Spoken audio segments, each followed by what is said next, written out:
Hi guys, right. I had a look on YouTube myself for a guide on how to do this because I was being lazy and I couldn't actually find one, so I thought I'd do one myself. Golf Mk5 R32, I believe the 04208. It's the V6. Just a simple oil filter change. If you're interested in the air filter, it's here.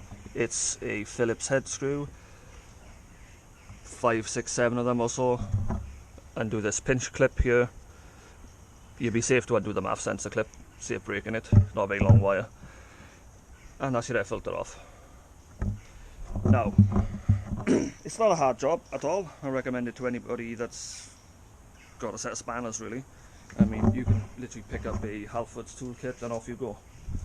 You will need a 36mm socket, which is probably the most specialist tool of the whole job. It's not a specialist tool, but it is a big one and not many people actually have it. It's in the Halford's advanced kit.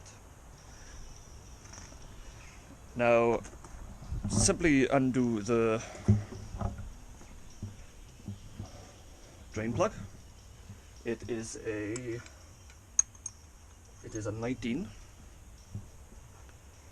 Take your gloves off, unless you're wearing light tile gloves, because if you're like me, I just completely ruined my glove by getting it saturated in oil.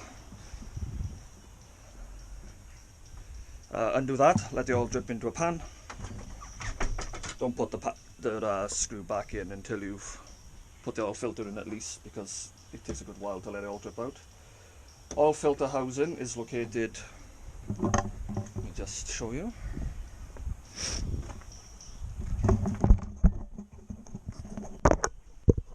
Behind this tray. That requires a set of screws, which are a T25 Torx. There are 6 screws, no, I like 8 screws along here on the arch lining. That will then come down with a little bit of prying with a screwdriver. You just got to release the clips that are here by going like that. Then you can pull it out. And then the oil filter housing is here. Now, prepare yourself, it's a stupid area to put it. For anyone that doesn't have a massive oil catch tray, it gushes out. I've had a bit of a spill. That's the sump plug, right there. Once that's undone, which is now dripping on the floor, I'm going to get a bit of sand going. And that's the oil filter housing.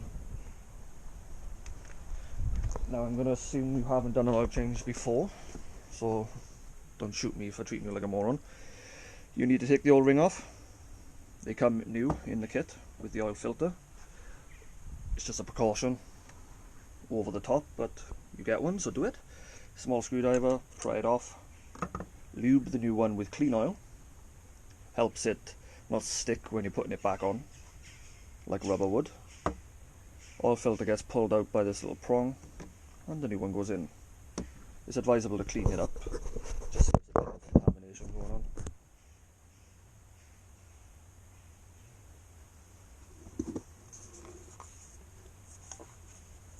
I would recommend using a oil flush.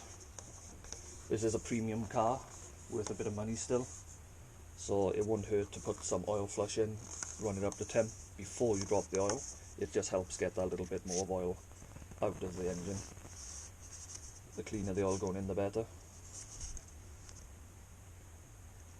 If you don't want to spend that extra fiver, it's not essential. I haven't done it here. My friend doesn't want to waste that money, I suppose. So just make sure the O-ring is lubed. The filter clicks in place. Make sure it is in place. And then it can go back on the car.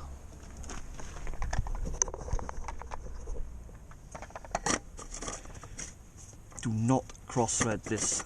It's plastic. It can happen easily. As long as it's going in nice, you're fine. If it's not reaching home, where the oil seal isn't going all the way, then perhaps you have cross threaded it. Now I don't actually know the torque setting for this, I don't have a manual for it, but just use some common sense. Tight but not too tight, tight but not too loose. Obviously making sure that oil seal has gone in. Now this was a little tight when I took it off, I wasn't quite happy with how tight it was, if I'm being honest. For a bit of plastic it was more tight than I would do it. Yeah, feels good to me. Checking is home, which it is, I'm happy. Now it's time to get the oil sump plugged.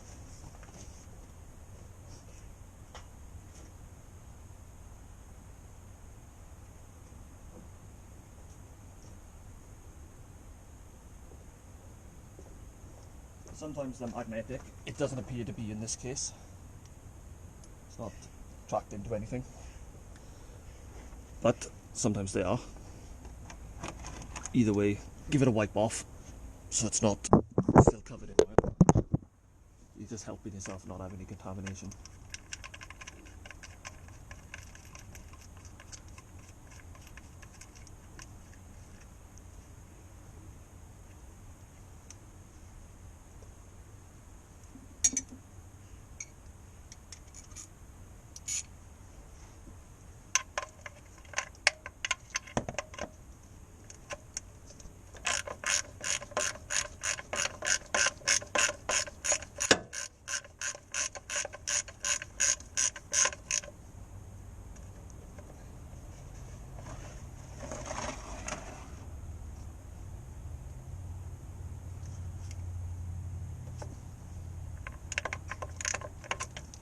Just do it nice and tight, don't over tighten. It's the biggest pain in the ass ever to come across a tightened, over tightened sump plug. Because then the next poor guy is trying to get it off, it's rammed in, and you've then got to splash out any bloody stuff rather than just some. And then we fit in reverse, so line up the holes with these here, that notch there.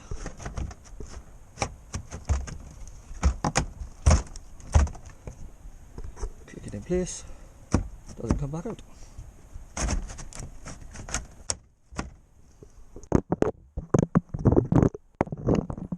And just add the screws when you are done.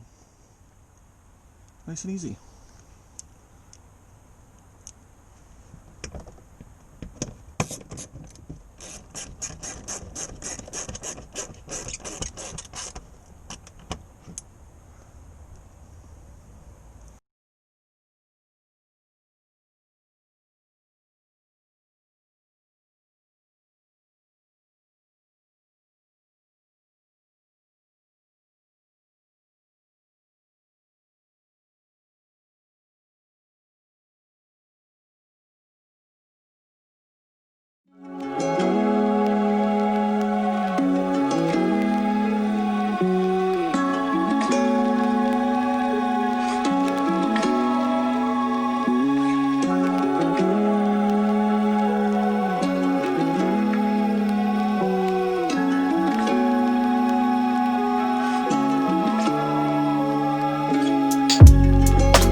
The engine takes 5.6 litres, which I suppose is about right for a V6.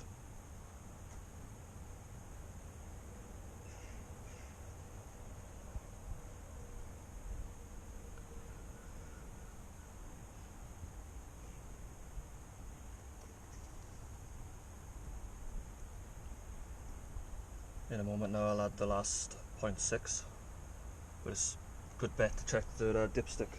Give it a second to reach the sump. Now on average the dipstick readings are a litre apart.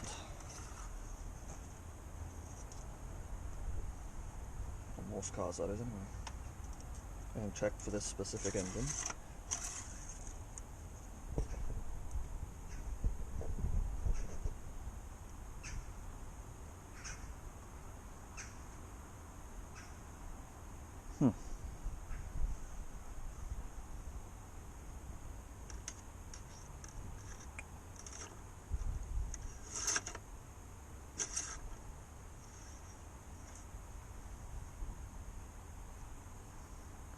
That's odd, I'm already on full.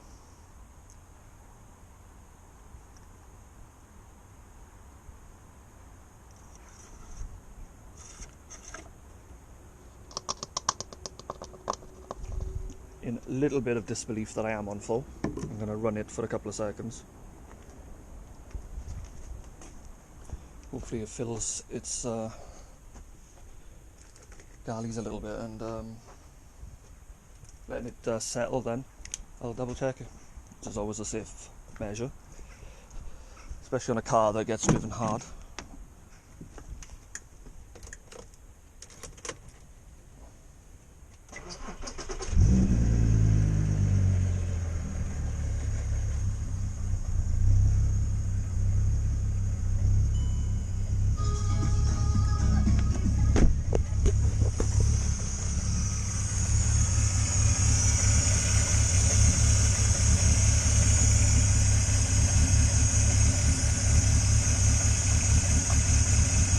My mate reckons that amount of movement is okay on a V6.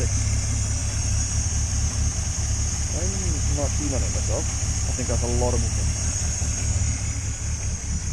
especially when you rev it.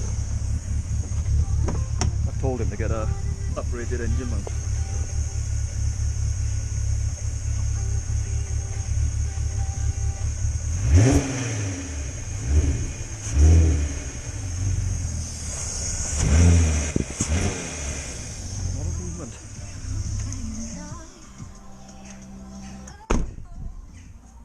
Maybe I'm just used to my Vibrotechnic mount on my ST, but I don't know.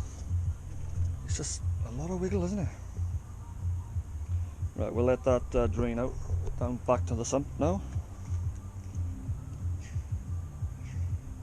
And then double checking the oil level. If it's right, good job, well done.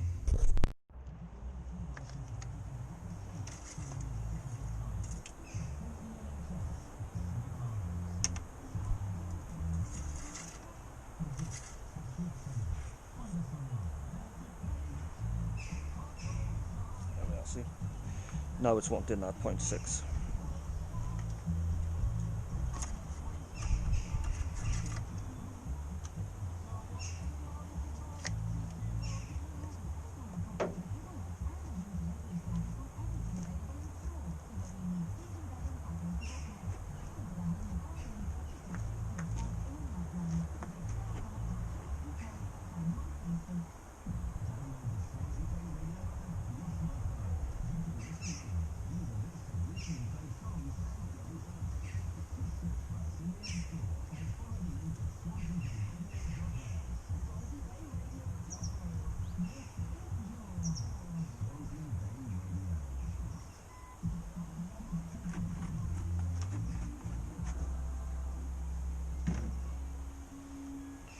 allow that to settle.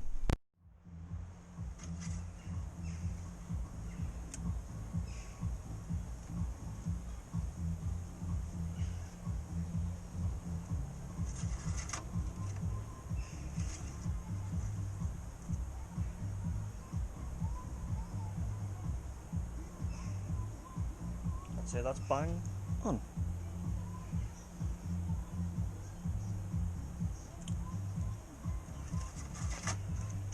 And there we are. Oil change done. 5.6 litres. If you're interested in doing the spark plugs, coil on plug, so consider that. But apart from that, it's quite a simple, straightforward job. There, thank you for watching. Not that I've got any others planned, but yeah, see you in the next one.